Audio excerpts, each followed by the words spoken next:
Hello, all you heroes, villains, and innocent bystanders. Welcome to a new show.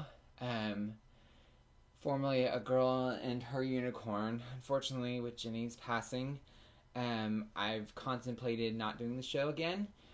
But it was something that I really enjoyed, and I feel like her memory would be very much not well presented if I didn't continue for now. I'm not saying in the future that I might not feel appropriate about my decision, but as of right now, I really feel like Jenny would want me to go on, and at some point, maybe she will bring me a new co-host because it definitely was a lot better and a lot funnier show with her. So maybe at some point she will guide a new host to us, and we will change things at that time.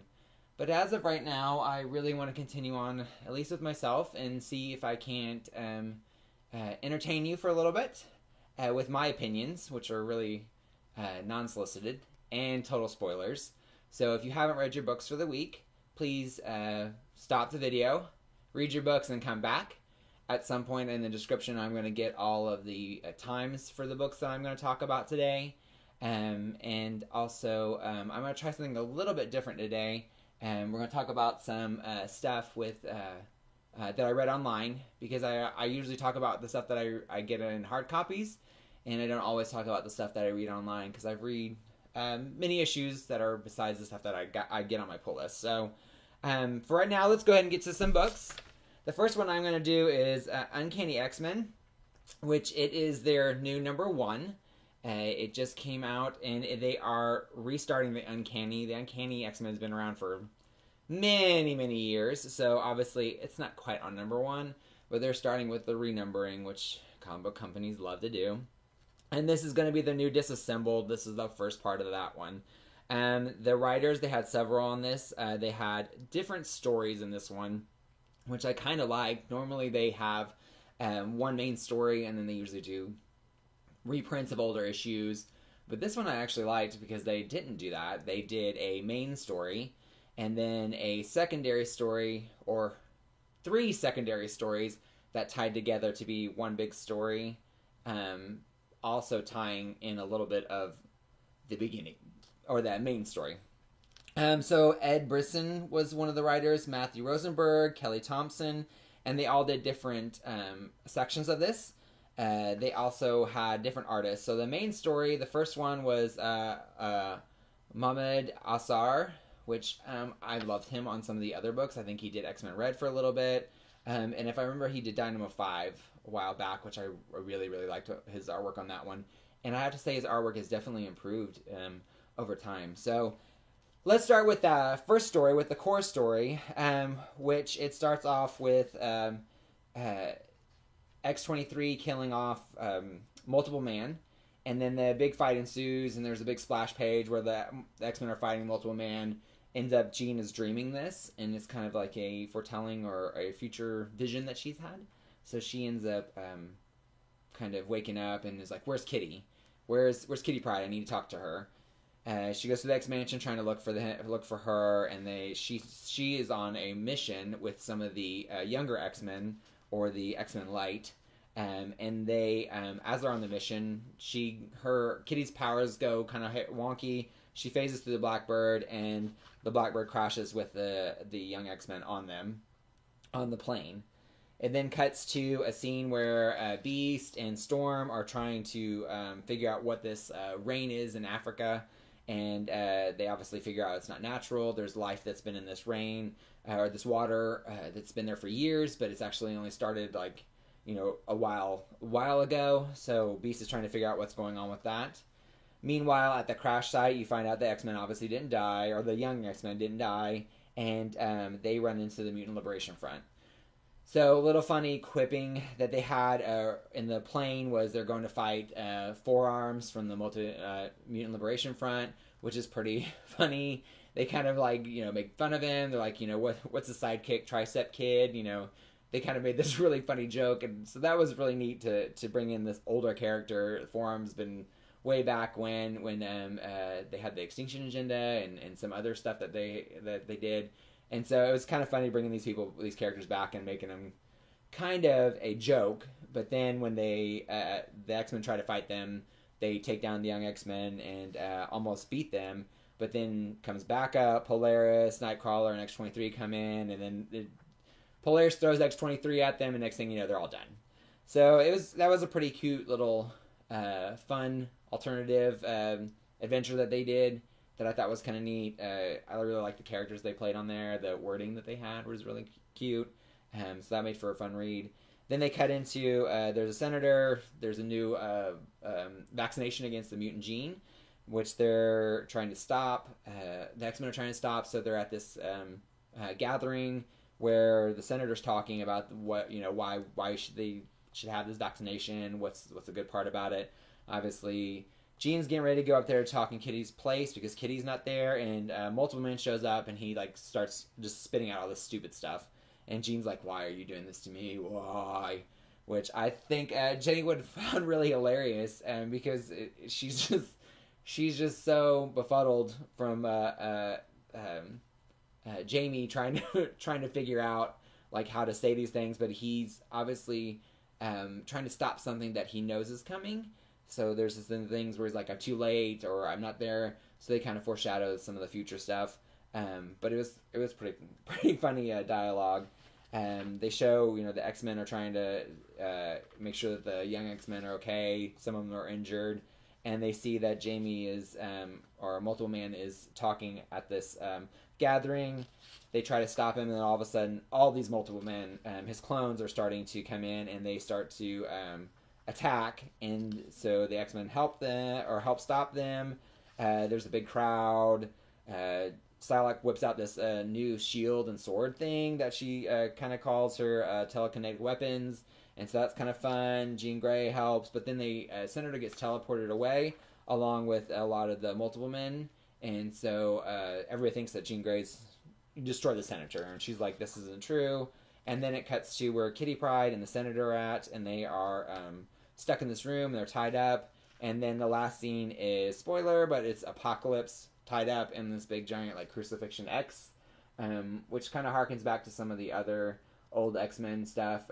Wolverine was tied up on an X kind of crucifixion thing like this way back in the past when they went to the Siege Perilous and they met Jubilee and all this kind of stuff. So I'm not for sure if that's foreshadowing some of the stuff or if it just happens to be the same visualization that they used in the past. But they, Apocalypse is tied up, so somebody that can tie up Apocalypse is kind of who's the big bad. We don't know yet. So then it cuts to one of the small stories, which starts off with Bishop, and he's kind of like this time cop story where he's trying to figure out this stuff. He goes and he's trying to find Dark Beast. Dark Beast escapes him. He follows into the lead. And he comes in contact with Sugar Man, which is from an alternate reality where the Dark Beast was from also. And he gets put on the ground, gets knocked out, and the next thing you know, he wakes up and Sugar Man's dead. So he's kind of got this little time cop story, which is really kind of interesting. It was really kind of a fun little read, which I actually think if they did a small series of that would actually be kind of fun, like a mini series of Bishop kind of being this time cop character doing these things to kind of help stop the future apocalypses and stuff. So it's kind of, I think him and Cable would actually make a really good buddy cop, almost a Lethal Weapon kind of book, which would be kind of fun. But I don't think they'll ever do that. But that particular artist was Mirko Kolak. But his art is really, really talented. I think I've seen his stuff before, but I can't place where exactly it's from. Still, really good story. The Jean Grey story is Abraham Robertson did the art for that, and it is her waiting in this coffee shop for somebody, and she ends up meeting this older lady that comes in and kind of chit-chats with her. They kind of have little words about, why stuff would be good, why stuff would be bad, where the people are at, kind of this political agenda thing, and they have these words of wisdom. And then next thing, Jean Grey looks up and she's gone, the old lady. And Storm walks in for the coffee for their fun, and then all of a sudden this guy falls through the roof and he has powers, but he's not a mutant. And then the waitress gets powers, but she's not a mutant. So somebody's kind of controlling them, but they haven't quite figured out who. So they all of a sudden everybody gets powered up, and then they cut to the last story, which is Armor and Anole characters, and so they're in a sewer. And then Mark Bagley is the artist for this particular section in the epilogue. And then, so they're in the sewers. They come into contact with Dark Beast. Dark Beast is kind of like this chaotic character that normally he's pretty calm, but here he's like, you've come to kill me, but you're not going to take me. And he kind of has like this wildness about him that normally isn't befitting him in the past. So I'm curious to see what's got him so worried. Obviously, I think it plays back to whatever's got Apocalypse and killed Sugarman. So I'm curious to see what that's all about. He fights Armor and Anole and like kind of beats them and runs away, escapes. Then Armor and Anole come out of the sewer and they find Bishop and they find Jean Grey and Storm all fighting these superpowered people. Jean Grey kind of figures out that it's not quite it's not these people that they're fighting somebody else with all these psychic powers, so she kind of helps trying to stop them. And then the old lady she was talking to earlier in her story gets crushed by these rocks. She kind of loses her mind, and then everything stops, and all of a sudden everybody goes back to normal. And these psychic people who they have not like revealed are have kind of stopped controlling all these other people, and the fight's over. So then they kind of figure out what's going on. Bishop is kind of like my warning device has stopped, so I'm not for sure if like I averted the apocalypse or if there's more to it. Jean Grey is kind of mourning the loss of this old lady that she had like kind words with, and then it shows the old lady in the background. So not only is I am assuming the original old lady dead, but there is somebody that has taken her form. So either possibly Mr. Sinister. It doesn't really look like a Mystique character. They're all in the shadows, so they really don't reveal who it is. So I'm curious to see what's going to happen with this. So overall, the story was really good. I really enjoyed the setup. I think it's a great relaunch to the story. I really like the cast is really fun. The artist is fantastic. Almost all the stories were really just great art within themselves, but different styles. And I really liked how they actually made the 3 mini stories connect into one big story, and also kind of almost tie into the other story. So it's almost like they had all these episodes in one book. So I really liked it. I thought it was really good. I'm really excited for the X-Men. However, I preface this, or I say this, I'm a huge X-Men fan anyway, so to me, like, I will follow them always.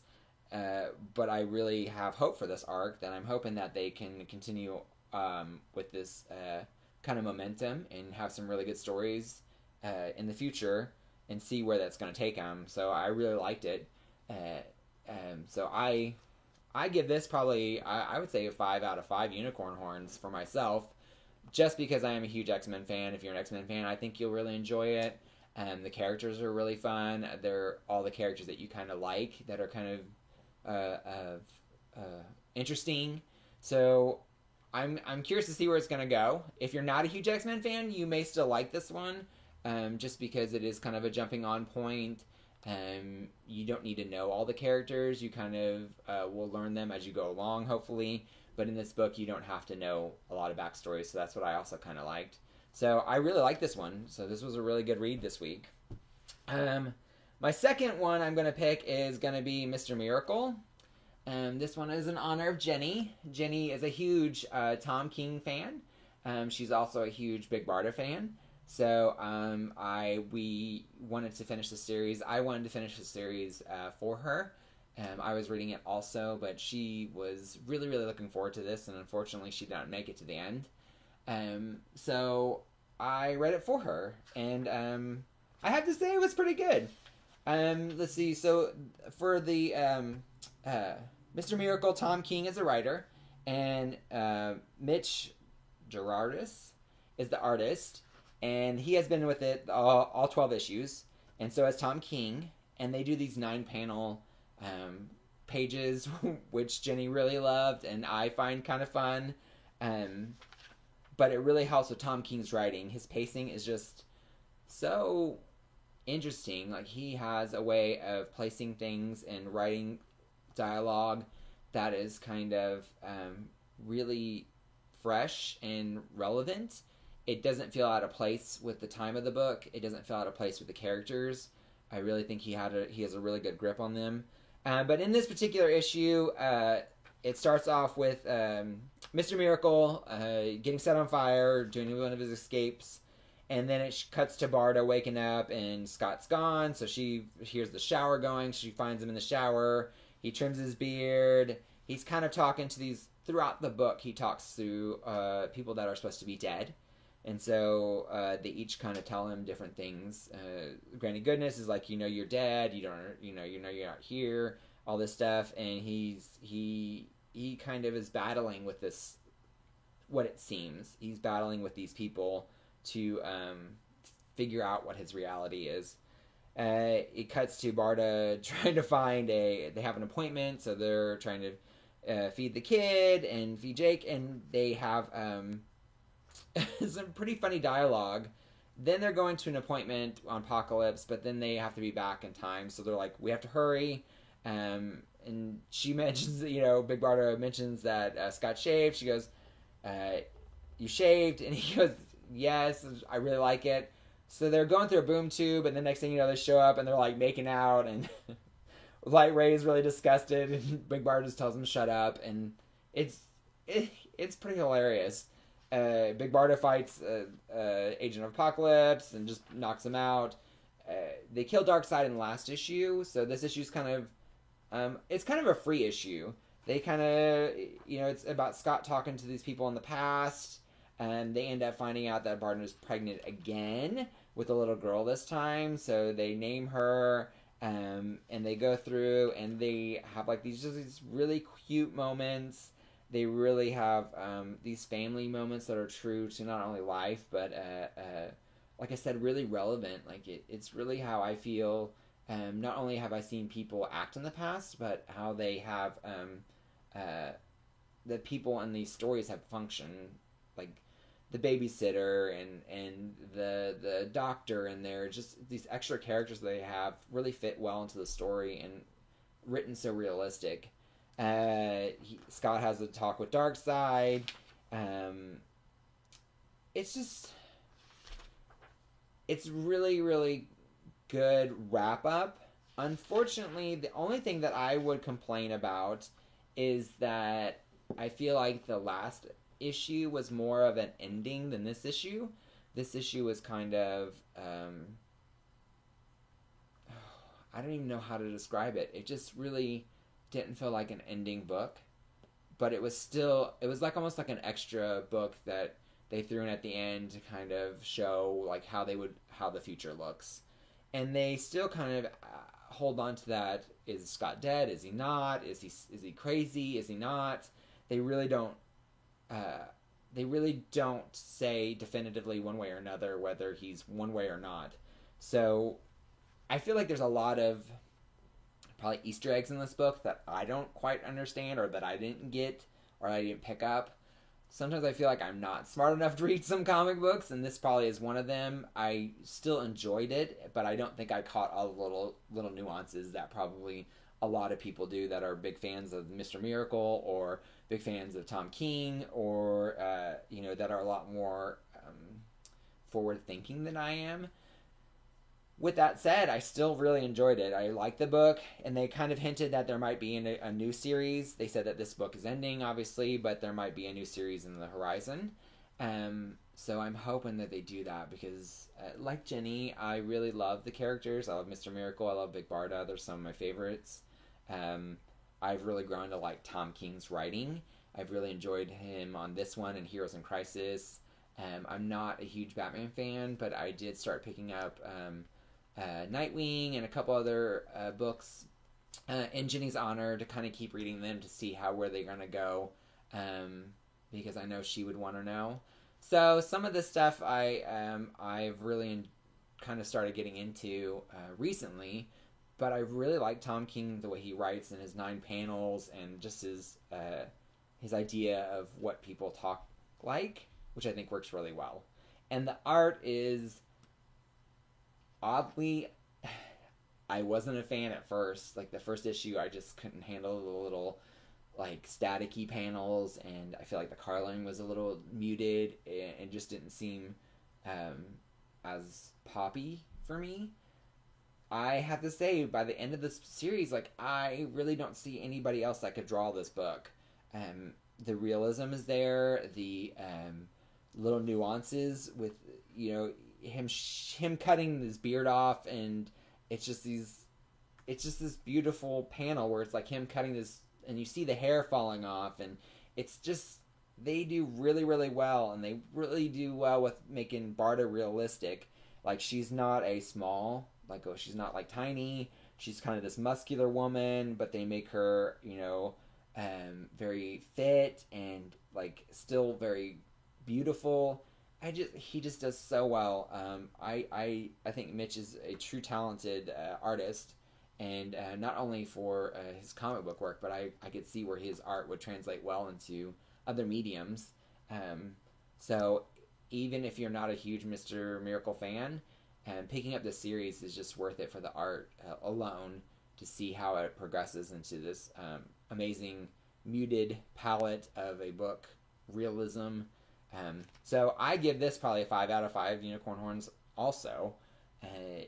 Unfortunately, with it not being as good as I wanted it to be for the ending book, it still fit into the series well and did a really great job of being the ending, because you still feel like there is a future, which was nice.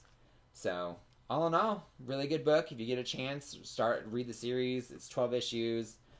Pick up the trades. But it's a really good read. So my last book is going to be, or my last pull book is going to be Hit Girl. Raphael Scavone and Raphael Alba. Oh my goodness. I'm so sorry if I butcher your names. I'm horrible at this. Jenny was way better. Albuquerque? Curry? I have no idea. I'm so sorry. Either way, he's very talented. Hit Girl has been doing a couple different... this is issue 10. And they have been splitting them up into 4-issue arcs. They did the last arc was Canada, so now she's in Rome. And I really like this particular mini. This section, the Rome section, is really, really good. The first issue, she fought this character, kind of assassin character, and got put on the plane, ended up in Rome, found her, and like stole her bag. She had this bag of stuff that she was trying to protect, and ended up being, they show this skull with this kind of bejeweled headpiece that is actually really beautiful, and she's not quite sure what it is, so she's trying to figure it out. She kind of talks to her dead father in like a ghost form, and he kind of tells her that she needs to go and find, start shaking everybody down to figure out what's going on. And it cuts to the main villain, who is kind of almost a nun or a spiritual woman, and she's the big mom boss, and she's really mean and angry, and she threatens to kill the assassin that was supposed to that Hit Girl fought in the first book, and because she lost the skull, and she wants to return the skull to her saint. And she cuts the girl's forehead, and she tells her that if you don't find the skull by the end of the night, then I'm going to kill you. Then it cuts to Hit Girl going through Rome and seeing like a father-daughter bonding, and some guy picks his pocket and steals his wallet. So she beats up the thief, knocks out all his teeth, and takes the wallet back to the dad, and he just is really appreciative. She ends up seeing this cat, and then it cuts to some other scenes where it talks about how all the people are going to start looking for Hit Girl and this assassin to find this head, or the skull. Hit Girl figures out that the skull belonged to this person, and she equates it to being like an Ark of the Covenant from Indiana Jones, so she's super excited. And then she ends up seeing the cat again, so she chases the cat because she realizes the cat's spying on her. And she chases him into this gladiatorial arena, and she meets the assassin that she fought last time. So they kind of fight. The assassin's like, wait, and she's like, I'm not waiting, so she just starts beating her up. And she's like, wait, and she beats her up again. She's like, you should have brought a better weapon.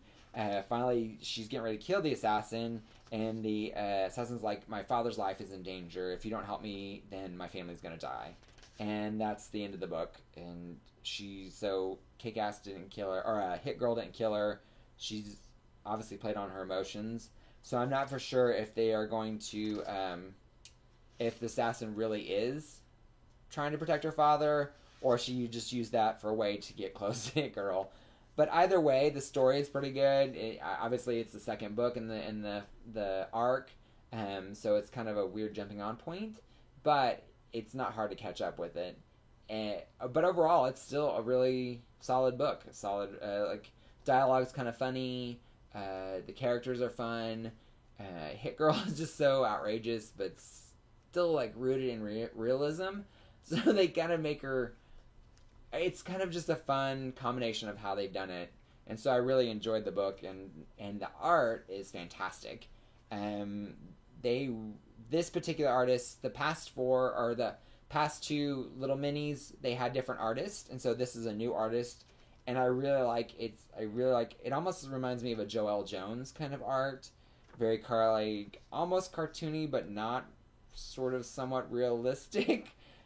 They look really realistic, but they've got these really sharp noses and just these fun little outfits. So I really enjoyed this book as far as the art and the story. It's a good combination. I'm interested to see how they're going to end it. I kind of got my theories, so I'm curious to see how well my theories hold up.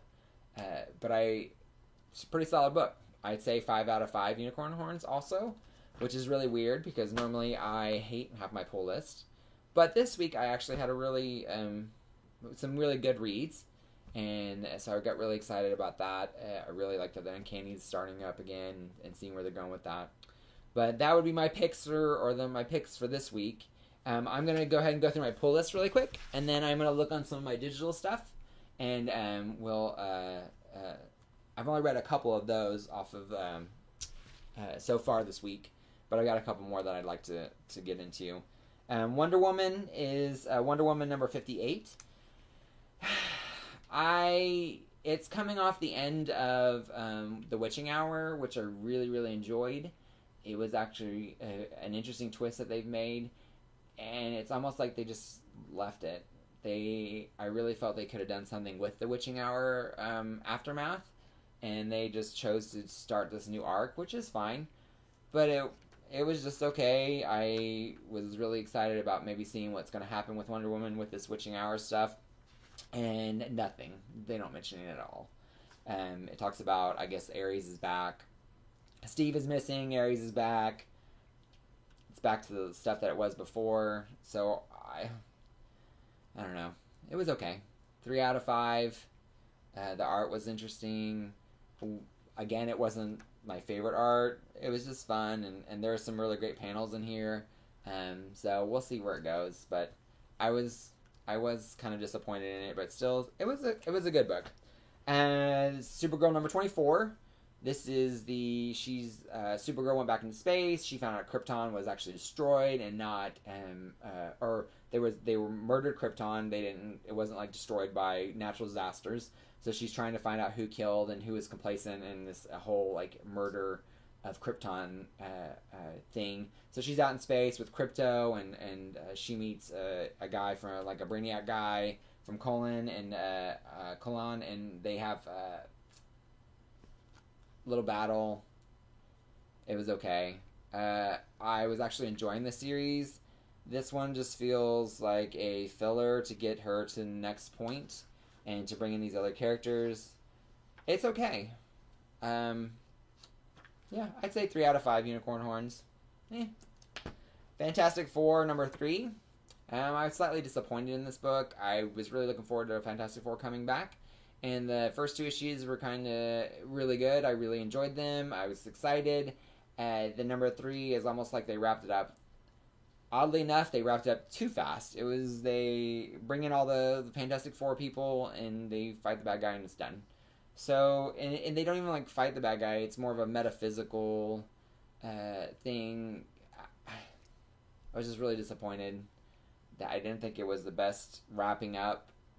I thought they were really going to go somewhere with the stuff, but I don't know. It's just a little too fast for me, and a little more, like I said, metaphysical, a little more, like, almost like he outthought the bad guy, which is fine, but it just, I don't know. It was okay.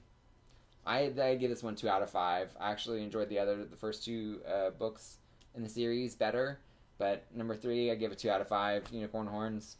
Try it out and see what you like.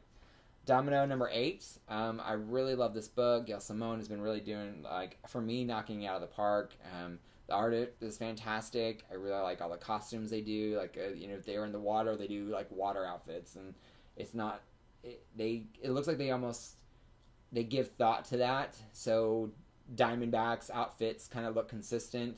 Outback's costumes look consistent. Domino's outfits look consistent. It's not just like, she's got her outfit on in water gear. They make a costume that's similar to what her outfit is. So I think that's kind of fun. The stories have been kind of quirky. They have been a little bit out there, but I still have really enjoyed them. So I really like this book. This one I give probably a 4 out of 5. Unicorn Horns. If you're a strong female character book, definitely pick it up. It is a little bit different than some of the other stuff. I do feel like they're kind of doing a tour of the Marvel Universe, bringing in these oddball characters for Domino to kind of hang out with. So this one has Morbius in it, random character.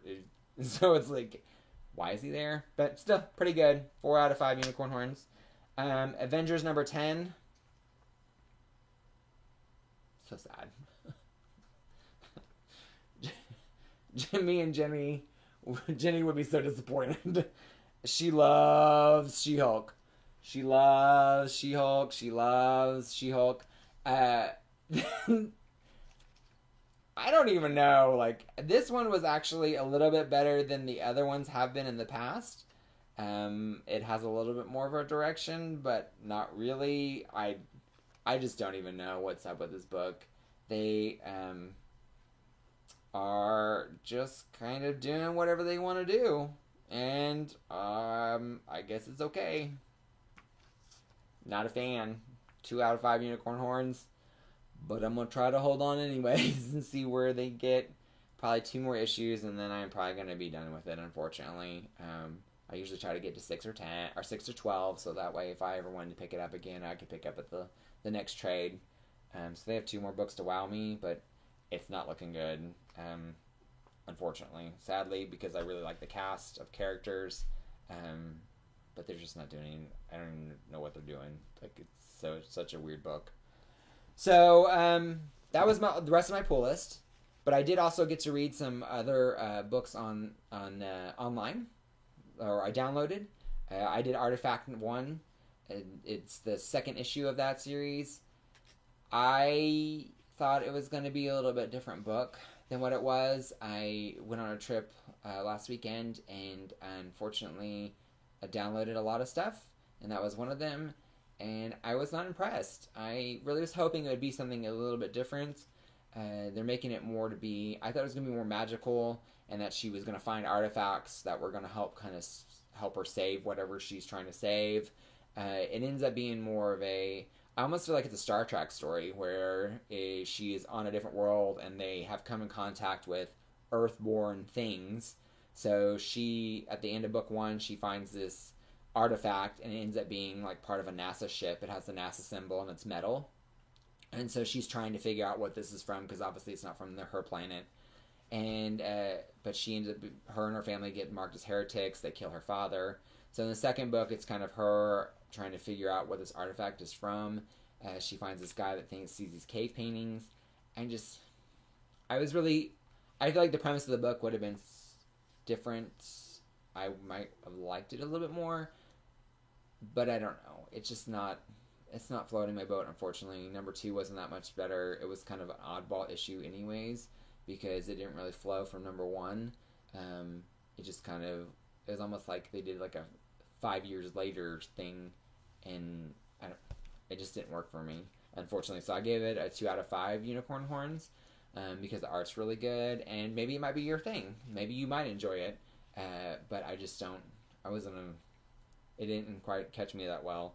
Rainbow Bright, of course I gotta read Rainbow Bright, not only for myself, the magical unicorn, but for my Jenny. Jenny read that also, and I know she would have loved it. It is a telling of how Rainbow Bright came to be, and the story is actually, it is very kiddie-ish. It is very young. I think a 8, 9, 10-year-old would actually really enjoy this book. It is kind of a childish art. The artist that did this also did the most recent Hellcat miniseries. It's still fun. Like, it's just a fun book. I don't think it is definitely not going to be for everybody. Obviously, it's geared to a certain type of audience. Some of it's into the nostalgia of the 80s, which, huge 80s kid.